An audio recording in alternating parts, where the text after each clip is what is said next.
नमस्कार, आदाब, सत श्री अकाल दोस्तों। स्वागत है आप सबका मेरे YouTube चैनल स्वप्निल जंक्शन पर और मैं आशा करता हूं कि आप सभी स्वस्थ और सुरक्षित होंगे। दोस्तों, आज की इस वीडियो में मैं आपके साथ एक ऐसे ज्वलंत विषय को लेकर संवाद स्थापित करने का प्रयास करने जा रहा हूं, चेष्टा करने जा रहा हूं, जिस विषय को लेकर आज उसके कारण देश के हजारों अन्नदाता किसान सड़कों पर आने को लेकर विवश है, मजबूर है। यहां पर दोस्तों बात हो रही है उन हजारों किसानों की जो कि लगातार एक प्रयास कर रहे हैं, एक उद्देश्य के कारण वो अपने अपने इलाकों से, अपने अपने शहरों से, अपने अपने गांव से आए हैं देश की राजधानी की तरफ कूच करने के इरादे से, ताकि उनकी आवाज, उनकी मांगे, जो सत्ता की और लोकतंत्र की इमारतें हैं देश की राजधानी दिल्ली में और उनके गलियारों तक इनकी मांग और इनकी आवाज पहुंचे।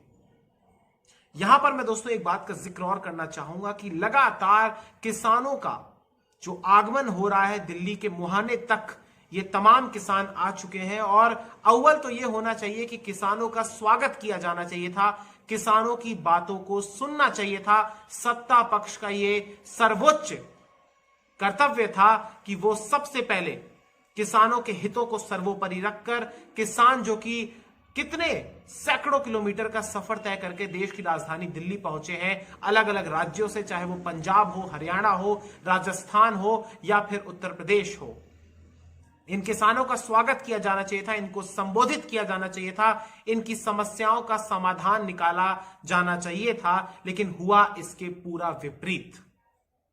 इन किसानों का स्वागत किया गया आंसू गैस के गोलों के साथ। उन किसानों की आंखों से आंसू निकाले गए जिनके शायद अब आंखों में आंसू भी नहीं बचे, आंखों के आंसू उनके सूख चुके हैं क्योंकि उनके ऊपर इतनी सारी विपत्तियां आ चुकी हैं। इन किसानों का स्वागत किया गया सड़कें खोदकर, बैरिकेडिंग्स लगाकर, कटीली तारे लगाकर, इस उम्मीद में कि शायद इन कटीली तारों और आंसू गैस के गोलों और पानी की बौछारों को देखकर, उन पानी की बौछारों को देखकर जिस पानी से ये किसान अपने खेतों को सींचता है, क्या इन तमाम हथकंडों से ये किसान डर जाएंगे? लेकिन शायद प्रशासन और सरकारों का यही उद्देश्य था कि किसी प्रकार से किसानों के आंदोलन को एक प्रकार से तितर बितर कर दिया जाए। जो हजारों की संख्या में किसान पहुंचे हैं, इन्हें एक प्रकार से वापस अपने अपने राज्यों में, अपने अपने इलाकों में भेजने को लेकर विवश कर दिया जाए। इन तमाम हथकंडों का यही एकमात्र उद्देश्य था। हालांकि यहां पर एक बात मैं आपको और बताना चाहूंगा कि केंद्रीय कृषि मंत्री नरेंद्र सिंह तोमर, जो कि देश के कृषि मंत्री हैं, एग्रीकल्चर मिनिस्टर हैं, उन्होंने एक तारीख मुकर्रर कर दी है। उन्होंने कहा है कि 3 दिसंबर को मंत्री स्तरीय की एक प्रकार से बैठक होगी, वार्ता होगी किसान संगठनों के कुछ प्रतिनिधियों के साथ। उन्होंने एक तारीख मुकर्रर कर दी है 3 दिसंबर की, लेकिन किसानों का ये एक प्रकार से जिद ही आप मान लीजिए, या फिर किसानों का ये उद्देश्य है कि जब तक उनकी मांग नहीं मानी जाएगी, वो लगातार दिल्ली के मुहाने पर, जो कि टिकरी बॉर्डर हो या फिर सिंघू बॉर्डर हो, वहां पर लगातार प्रदर्शन करते रहेंगे, वो वहां से नहीं हिलेंगे। इसी को लेकर आज किसानों की एक बैठक भी हुई, वहीं बॉर्डर पर ही, जहां पर यह निर्णय लिया गया कि वो इस जगह से नहीं हिलेंगे जब तक उनकी मांगों को माना नहीं जाएगा। यह सब आज हो रहा था दोस्तों, और मैं आपको कुछ, जो बीते 3 दिनों से यह आंदोलन चल रहा है, आज तीसरे दिन के भीतर ये प्रवेश कर गया है और हजारों की संख्या में दोस्तों किसान आए हुए हैं, हजारों की संख्या में वाहन भी हैं और उन वाहनों के अंदर कई कई महीनों के इंतजामात भी इन लोगों ने कर रखे हैं, जिसमें बिस्तर से लेकर अनाज और खाने की व्यवस्था तक शामिल है। यहां पर एक बात मैं आपको और बताना चाहूंगा दोस्तों कि जहां पर कई इलाकों में, कई बॉर्डर्स पर किसानों और पुलिस या जो सुरक्षा बल के जवान थे, उनके बीच गतिरोध लगातार बढ़ गया और इस सीमा तक बढ़ गया कि वहां पर पत्थरबाजी भी हुई और आंसू गैस के गोले और पानी की बौछारें भी की गई। यह भी एक तस्वीर है। इसके अलावा एक तस्वीर और है दोस्तों, ये दृश्य ऐसे हैं कि जो आपको राहत भी पहुंचाते हैं। एक दृश्य ऐसे भी आए जहां पर किसान स्वयं खाना परोस रहे हैं सुरक्षा बलों के जवानों पर। यह है हमारे देश की संस्कृति, यह है हमारे देश का किसान।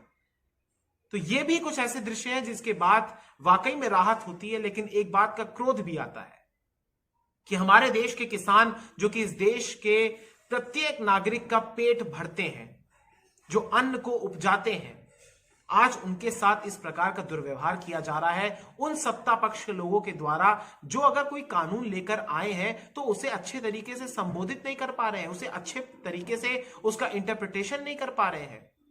किसानों के भीतर जो डर है वो भी मैं आज आपको बताऊंगा, लेकिन उससे पहले आपके लिए जानना जरूरी है संक्षिप्त में कि जो 3 बिल हैं जिन्हें इंट्रोड्यूस किया गया था विधेयक के तौर पर और अब इन्हें कानून बना दिया गया है राष्ट्रपति रामनाथ कोविंद जी के हस्ताक्षर, उनकी मुहर के बाद, वो 3 दरअसल जो विधेयक जो कि अब कानून बन चुके हैं वो है क्या, इनके बारे में आप जान लीजिए। देखिए, सबसे पहला जो कानून है उसका नाम है किसान उपज व्यापार एवं वाणिज्य संवर्धन एवं सुविधा विधेयक 2020 और इस कानून का उद्देश्य दरअसल यह है कि एपीएमसी द्वारा विनियमित मंडियों के बाहर कृषि उपज की बिक्री की अनुमति देना है। यानी सरकार ये चाहती है और सरकार का ये कहना है कि किसान इस कानून के माध्यम से एपीएमसी की मंडियों के बाहर भी अपनी फसलों को, अपनी उपज को ऊंचे मूल्यों पर बेच सकेंगे।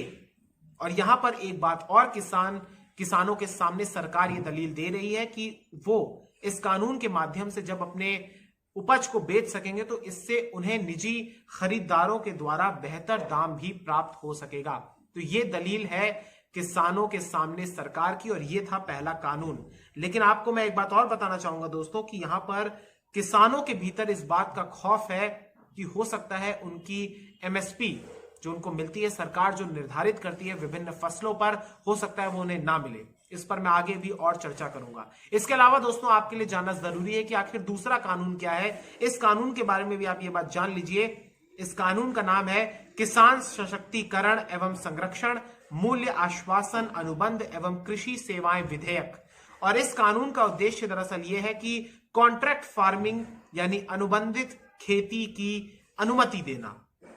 यहां पर एक चीज मैं आपको और बताना चाहूंगा दोस्तों कि इस कानून के माध्यम से जो बातें इसमें लिखी गई हैं वो ये है कि एक किसान की जमीन को एक निश्चित धनराशि पर एक पूंजीपति या ठेकेदार किराए पर ले लेगा और फिर अपने हिसाब से उस खेत में जो उसकी इच्छा होगी उसके अनुसार उसमें खेती कर उन्हीं फसलों को उगाएगा जो उसकी इच्छा होगी।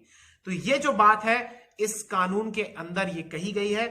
और यहां पर मैं आपको बताना चाहूंगा कि किसान दरअसल इस बात का पुरजोर तरीके से विरोध क्यों कर रहे हैं। इसका कारण यह है दोस्तों, किसानों का कहना है कि फसल की कीमत तय करने और विवाद की स्थिति का फायदा बड़ी कंपनियां या निजी कॉरपोरेट घराने उठा लेंगे। इसी कारण ये लोग इस कानून का भी विरोध कर रहे हैं। इसके अलावा जो तीसरा कानून है जो ये लोग लेकर आए हैं उस कानून के बारे में भी आप जान लीजिए। इस कानून का जो नाम है दोस्तों, इसका नाम है आवश्यक वस्तु संशोधन विधेयक। और यहां पर आप देखिए दोस्तों कि इस कानून के तहत अनाज, दालों, आलू, प्याज और खाद्य तिलहन जैसे खाद्य पदार्थों के उत्पादन, आपूर्ति और वितरण को विनियमित करता है। यानी इस तरीके के जो तमाम खाद्य पदार्थ हैं ये आवश्यक वस्तु की सूची से बाहर करने का प्रावधान किया गया है इस कानून के माध्यम से। और यहां पर एक चीज और है कि इसके बाद युद्ध एवं प्राकृतिक आपदा यानी नेचुरल डिजास्टर जैसी इमरजेंसी स्थितियों को छोड़कर, आपात स्थितियों को छोड़कर भंडारण की कोई सीमा नहीं रह जाएगी। अब किसानों का इस कानून के विरोध में ये कहना है, उनका जो दलील है वो ये है कि ये ना सिर्फ उनके लिए बल्कि आम जनता के लिए यानी आम नागरिक के लिए भी खतरनाक कानून है। इसके चलते कृषि उपज की जुटाने में यानी उसको इकट्ठा करने की कोई सीमा नहीं रहेगी और उपज जमा करने के लिए चूंकि निजी निवेश को यानी प्राइवेट जो लोग इन्वेस्टमेंट करेंगे उनको छूट होगी, इसलिए सरकार को भी नहीं पता चल पाएगा कि कितने लोगों ने जमाखोरी कर रखी है और कितने लोग इस कानून का लाभ उठाते हुए जमाखोरी कर रहे हैं और कालाबाजारी में संलिप्त हो जाएंगे। इस बात की जानकारी सरकारों को भी नहीं रहेगी, लिहाजा किसान इस कानून का भी विरोध कर रहे हैं।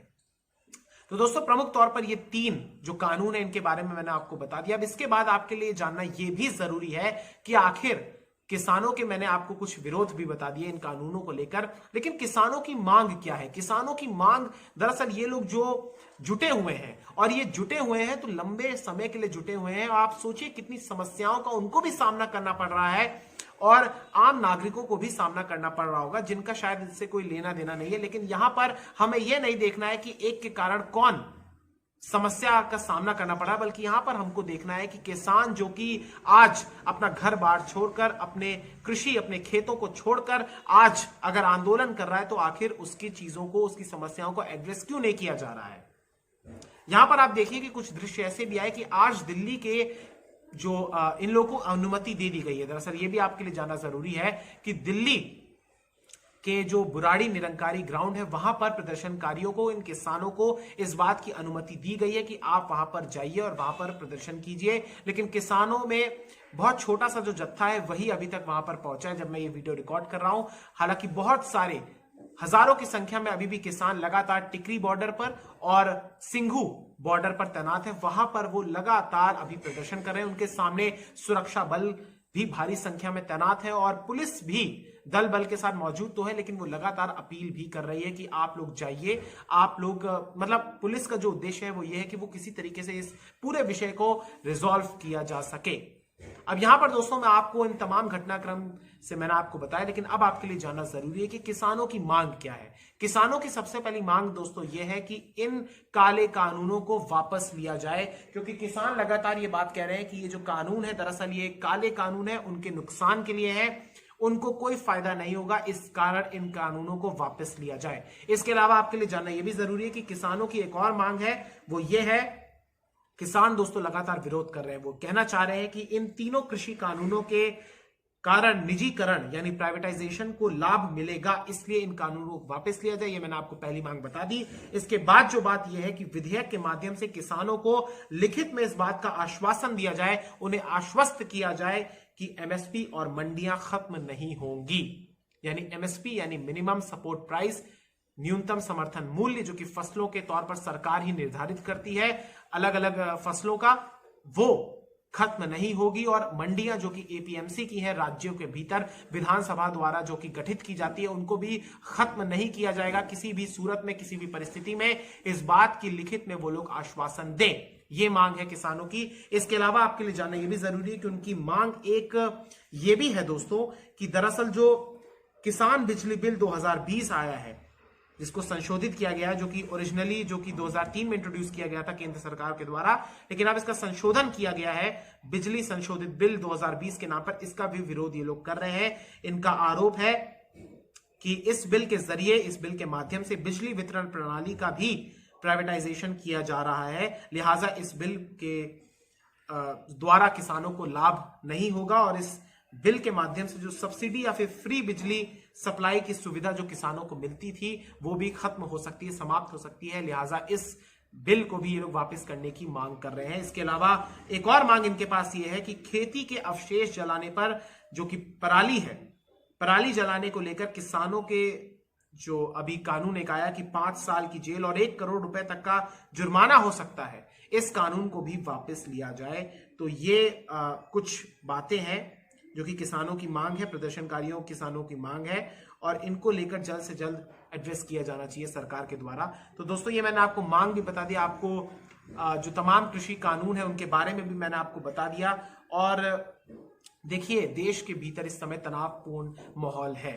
ये वही किसान है जो कि लगातार 2 से ढाई महीने के दौरान पंजाब में, हरियाणा के कुछ इलाकों में, राजस्थान में भी सुगबुगाहट हो रही थी, लगातार वो लोग, मुख्य रूप से पंजाब की अगर मैं बात करूं तो वहां पर शांतिपूर्ण तरीके से प्रदर्शन कर रहे थे।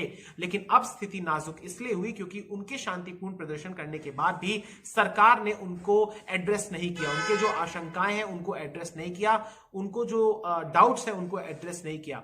किसानों को यहां पर मैं एक चीज और बताना चाहूंगा दोस्तों कि किसान आक्रोशित इसलिए हैं क्योंकि उनको आशंका है, और केंद्र सरकार भी लगातार, प्रधानमंत्री नरेंद्र मोदी तक ने स्वयं कहा है कि जो इन कृषि कानूनों के द्वारा किसी भी किसान को नुकसान नहीं होगा, एपीएमसी की मंडियां भी खत्म नहीं होंगी, ना ही एमएसपी खत्म होगा। इसके अलावा कृषि मंत्री नरेंद्र सिंह तोमर ने भी यह बात कही है कि वो प्रतिबद्ध है, उनकी सरकार, मोदी सरकार प्रतिबद्ध है किसानों के हित के लिए। इसके अलावा हरियाणा के मुख्यमंत्री हो, वो भी कह रहे हैं कि अगर एपीएमसी की मंडियां खत्म हुई या फिर एमएसपी खत्म हुआ तो फिर वो सियासत छोड़ देंगे, राजनीति छोड़ देंगे। लेकिन यहां पर यह बात जानना है कि आखिर किसान कन्विंस क्यों नहीं हो रहे हैं। हालांकि कई सारे लोग इस बात का भी प्रयास कर रहे हैं कि इस मुद्दे को भी एक प्रकार से राष्ट्र विरोधी ताकतों से जोड़ दिया जाए। हालांकि इस पर मैं कोई बात नहीं करना चाहूंगा, क्योंकि अगर ऐसे ही हर मुद्दे को राष्ट्र विरोधी ताकतों से जोड़ा जाएगा तो फिर इस देश में आवाज उठाने वाला बचेगा कौन? इस देश के भीतर सत्ता के खिलाफ और सरकारों के खिलाफ आवाज करने वाला फिर बचेगा कौन, अगर आप सभी को राष्ट्र विरोधी कहने लग जाएंगे? हाँ, मैं यहां पर इस बात से कतई इंकार नहीं कर रहा हूं, कतई डिनाई नहीं कर रहा हूं कि इस पूरे गतिरोध के भीतर जो भी 26 या 27 तारीख को हुआ या 28 तारीख को, यानी आज सुबह भी कुछ हल्का फुल्का हुआ, वहां पर जो कुछ भी हुआ उसमें कुछ अराजक तत्व मौजूद थे। हो सकता है, बिल्कुल हो सकता है, संभावनाएं हैं, लेकिन क्या इसके लिए तमाम लोगों को कटघरे में खड़ा किया जाए? तो ये गलत है, ये सर्वथा अनुचित बात है। इसके अलावा एक चीज आपके लिए जानना और जरूरी है दोस्तों कि जल्द से जल्द इस पूरे घटनाक्रम को लेकर सरकारों को एड्रेस करने की आवश्यकता है, अन्यथा इसमें और राज्यों के लोग भी जुड़ते जाएंगे। अभी उत्तर प्रदेश के, पश्चिमी उत्तर प्रदेश के कई इलाकों से किसान जुटना शुरू हो चुके हैं। उत्तर प्रदेश ने भी अनुमति दे दी है कि आप दिल्ली जा सकते हैं। पंजाब और हरियाणा के बीच जो एक प्रकार से टकराव हो गया था, क्योंकि हरियाणा ने बॉर्डर्स को बंद कर दिया था, इसको लेकर भी हरियाणा ने अपने बॉर्डर्स खोल दिए हैं। दिल्ली के एक बुराड़ी ग्राउंड में जाने की इनको अनुमति मिल गई है। खाना सड़कों पर बन रहा है। ये स्थिति वाकई में नाजुक है, क्योंकि जल्द से जल्द अगर आप एड्रेस नहीं करेंगे तो फिर वाकई में बहुत दुखद होगा, क्योंकि अगर आप देश के अन्नदाता का सम्मान नहीं कर रहे, उनका अपमान कर रहे हैं, तो फिर आप आखिर किसका सम्मान करेंगे? ये मैं सत्ता पक्ष को कह रहा हूं। और यहां पर बात सत्ता पक्ष की और किसानों की बीच की है। ये भरोसा सत्ता पक्ष को डेवलप करना पड़ेगा संवाद के द्वारा, वार्ता के द्वारा, कि आपके लिए जो हम कानून लेके आ रहे हैं, जिसकी लगातार पुष्टि करते हैं केंद्र सरकार के लोग, मंत्री, प्रधानमंत्री स्वयं, कि ये कानून आपका नुकसान नहीं करेगा, तो ये उन्हीं का फर्ज है, उन्हीं का एक प्रकार से जिम्मेदारी है कि वो इन किसानों को संबोधित करें और उनके जितने भी डाउट्स हैं उसको क्लियर करें, उनके प्रतिनिधियों से बात करें। इस पूरे आंदोलन में दोस्तों दरअसल 32 से ज्यादा किसान संगठन हैं, किसान यूनियन के लोग मौजूद हैं। आपको इनको एड्रेस करना होगा। बहुत बहुत शुक्रिया, बहुत बहुत धन्यवाद। जय हिंद, जय भारत, वंदे मातरम, इंकलाब जिंदाबाद, सत्यमेव जयते। नमस्कार। इस वीडियो को अधिक से अधिक शेयर कर दीजिए। मेरे चैनल पर नए हैं तो इसको सब्सक्राइब कर दीजिए। फिर एक बार बहुत बहुत शुक्रिया देखने के लिए, धन्यवाद।